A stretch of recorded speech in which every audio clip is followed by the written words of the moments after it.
It is Winter Weather Awareness Week. It's the last day today. We want to make sure you're prepared before you hit the roads. We've already seen some of these wintry systems, but some things to do before we head through the deep winter. Check your tires. Make sure that they have enough traction. You want to make sure to put that penny up to it. Make sure it's got good traction, or switch over maybe to those snow tires if you have them, and make sure it has enough pressure as well. Check your battery. A lot of mechanics around here will check it for free to make sure it has enough. Those cold winter mornings, sometimes that battery is not enough to jump that car. So make sure it has enough power to get us through those cold winter months. And then we'll see, also make sure to check those fluids. Make sure that we have those antifreeze. Make sure those wipers work well, because that splashing of some of that wet moisture from the roads on that windshield can reduce that visibility. So making sure you have good wipers is always good to know.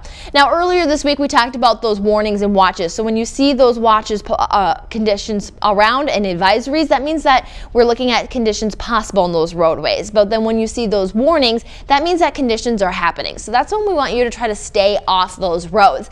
And before you head out on those roads, make sure that you know before you go. That means that you want to check those 511 sites, check those road conditions. Also, when you're on the roadways, make sure to give those plows the space that they need. Before you get on the road as well, always make sure you have at least a half a tank of gas. And if you do potentially get stranded, that half a tank of gas will help you stay warm in your car, but make sure that you clear any obstructions around your exhaust pipe, because you don't want that air to circulate back into your car. And then it's also good to have your survival kit packed. And I've brought some objects again today of a survival pack. So big thing you want to have is the shovel. It takes up a lot of room in your trunk, I know, but it's good to have, especially when it comes to clearing out that debris that might be around your exhaust pipe.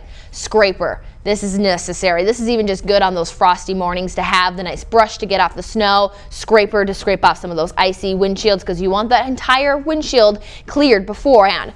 First aid kit is always good to have as well. You'll want to make sure to have some non-perishable foods, so things though that won't freeze. So that's the one thing about the safety kit to keep in mind, is that we want you to have water there as well, but with the water that freezes. So these safety kits, some of these things can stay in your car, but things like the food and the water, make sure to pack those just before you leave, so those aren't frozen when you get into the car.